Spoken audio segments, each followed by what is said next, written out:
John Kavakis here with another edition of My Take, and today we're going to take a look at Stamp's 1975 Chevrolet Caprice Convertible. Let me talk to you about convertibles for just a second. I've had several of them, and I got to tell you something. For me, there was just nothing that compared to putting that top down and cruising down Main Street or the Boulevard with the radio up and your friends with you, and it was just an experience, and it was an integral part of the car landscape for a long time. Convertibles were top of the line. They were exotic. They were for cool people. I don't know if I was that cool, but I thought because I had one, it might help me out some. So by 1975, the convertibles were coming to an end. That would be the last year for full-size convertibles from Oldsmobile, Buick, Pontiac, and Chevrolet. Drop tops were being killed, we were told, by rollover standards. There's enough truth to that it's true, but what really contributed to the demise of the convertible, at least as far as being popular, was standard air conditioning on all the cars. And if we're honest, if you've lived with a convertible, when the temperature goes over 90 degrees and humidity's high, there's nothing more miserable than being stuck in traffic in a convertible. Well, somewhere in the mid-60s, we started putting our windows up, turning the air conditioning on, and there were a lot of people who were buying convertibles. Late 60s, early 70s, were leaving the top up on hot days. Popularity waned. There were fewer and fewer people that wanted it. Government standards were coming into effect and everything, and the manufacturers just backed off. Now, if you want to see how far they backed off, all you got to do is look at the 1975 brochure for full-line Chevrolet. It says, "For those who still favor a convertible, we still offer one." So it was like, if you really want one, we'll sell it to you, but we're not very enthusiastic about it. But I got to tell you something, those last few years, in particular 74, 75, those cars were elegant. They were refined. They looked fantastic. The windshield headers, the interiors, the design of the cars, they were big. They were land yachts, but they looked amazing. And Stamp has produced an amazing 1/43rd replica for us to remind us of what those convertibles were all about. Now, I've heard some comments about size on this compared to some of the full-size cars. I put the calibers to it.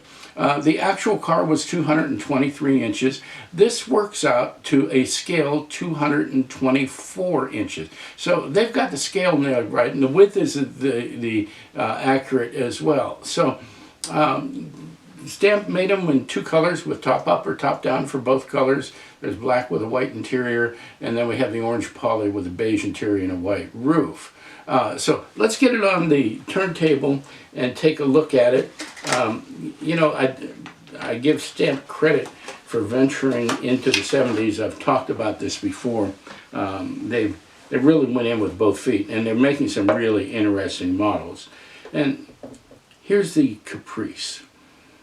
Now, it's a stunning model. The color, it's got an incredible metal flake to it, and it is to scale. I'll try and feature that for you. Typical awesome work on the grille, lensing on the twin headlights and with square bezels. Really fantastic. The Chevy emblem on the front is well replicated.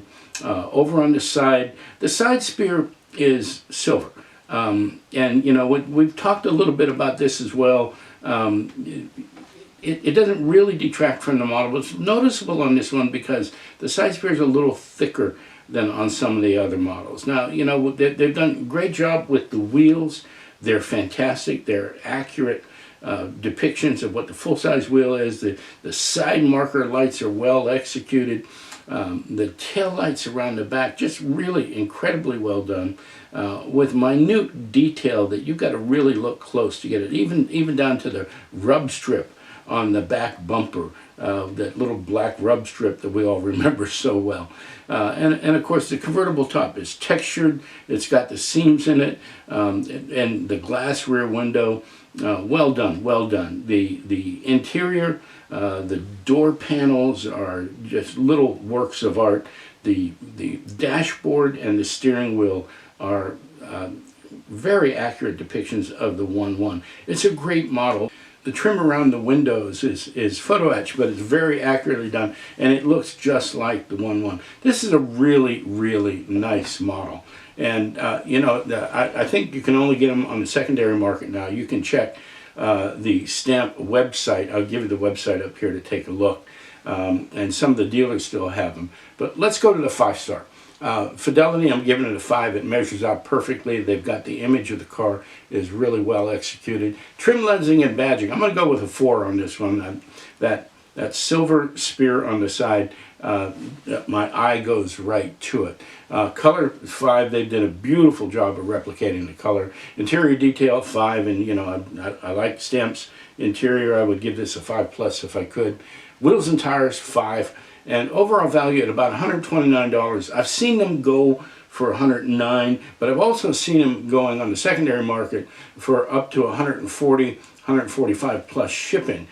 So the value on this is there. It's a stunning replica of a mid-70s car that I think deserves a lot more respect than it has gotten.